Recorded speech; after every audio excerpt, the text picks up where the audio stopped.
witness the most horrifying moment that happened in real life. Harmony Creek was a small town, the kind where secrets lingered just beneath the surface. I moved there in the summer, hoping for peace in a little house at the end of Willow Creek Lane. The house was old, the paint peeling, porch steps creaking, but it was mine. Next door stood a much older house, sunken and shrouded in ivy, its windows like empty eyes. The iron gate was always shut, the yard overgrown and dead. When I asked about it, the townsfolk would only say, "That's just the old Barlow place," before changing the subject.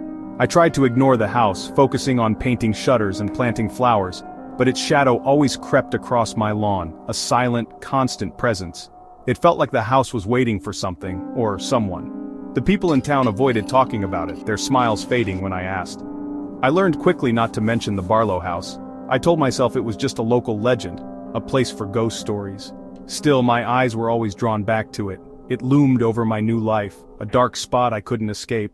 I tried to make my home bright and cheerful, but the Barlow house was always there. Its presence was heavy, unsettling. I wondered what secrets it held. I wondered why everyone pretended it wasn't there. I would soon find out. One afternoon, as I watered my petunias, the iron gate creaked open. An old woman emerged, Miss Barlow, Alara Barlow, her back bent, leaning on a cane, dressed in black from another era.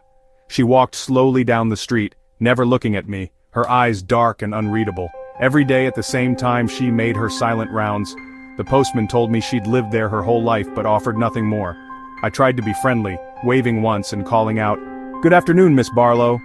She stopped, stared through me with those jet black eyes, then turned away without a word. After that I left her alone. Sometimes I'd catch her watching me from a window, a pale shape in the gloom. I felt exposed, as if my house was a stage and she the only audience. The feeling of being watched grew stronger each day. I started drawing my curtains earlier, uneasy in my own home. Her presence was unsettling, a constant reminder of the house's secrets. Even in the summer heat, a chill would run down my spine when I saw her. She never smiled, never spoke, just watched. The townspeople avoided her, just as they avoided her house. I wondered what she had seen, what she remembered. I wondered what she was waiting for. The sense of dread grew with every passing day. I couldn't shake the feeling that I was being drawn into something I didn't understand. At night, the house came alive with sounds, creaks, groans, and then, a rhythmic scratching from the wall I shared with Miss Barlow's house. Scritch, scratch, scritch. It was too deliberate to be a mouse. I pressed my ear to the wall, the sound would stop, only to start again when I returned to bed. The scratching grew louder, like long fingernails dragging down the plaster. Sleep became impossible. One night I heard a whisper, a dry, rustling hiss, weaving through the scratching. I turned on every light sitting up until dawn, the sounds fading only with the sunrise. Exhaustion set in, I was jumpy, haunted by every noise. I considered confronting Miss Barlow, but her empty stare from the yard or window always stopped me. There was something deeply wrong about her, something that warned me to stay away. The scratching and whispers became nightly torments. My nerves frayed, I dreaded the darkness. The house felt less like a home and more like a trap. I wondered if the sounds were meant for me or if they were memories echoing through the walls. The line between reality and nightmare blurred. I was afraid to sleep, afraid to wake. The house was trying to tell me something, I just didn't want to listen, but I couldn't ignore it any longer. The strange events escalated. One evening I saw a tall, thin figure in Miss Barlow's yard, arms too long, standing perfectly still watching my window. It vanished when I blinked, but soon, I saw more of them, shadows moving between the dead trees at dusk. I kept my blinds closed, but the feeling of being watched never left. The whispers grew bolder, drifting through my own house. "Get out!" a cracked ancient voice hissed. I'd find empty hallways, but the cold presence lingered. I talked to myself just to drown out the voices. One night I woke to icy air and a weight at the end of my bed. In the moonlight, a faceless, hunched figure sat there, one of the thin shapes from the yard.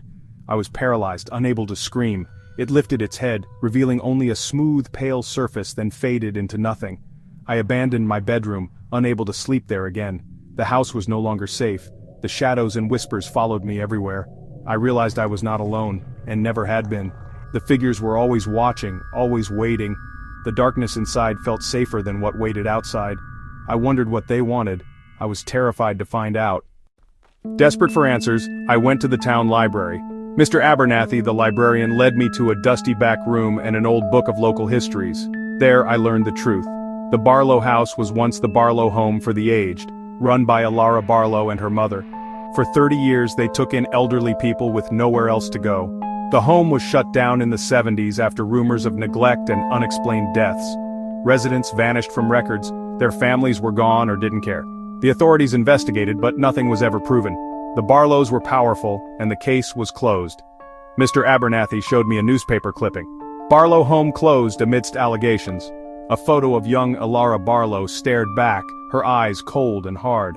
The article hinted at malnutrition, patients locked away, medicine withheld. The residents were forgotten, left in Miss Barlow's care, and never heard from again. The scratching, the whispers, the thin figures. They weren't just ghosts, they were the lost residents, trapped in the house's shadow.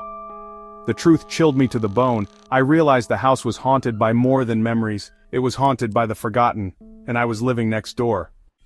That night, I knew I had to leave, but something drew me to the Barlow house. My front door creaked open on its own, a cold wind beckoning me across the dead grass. The iron gate swung open, the front door was ajar.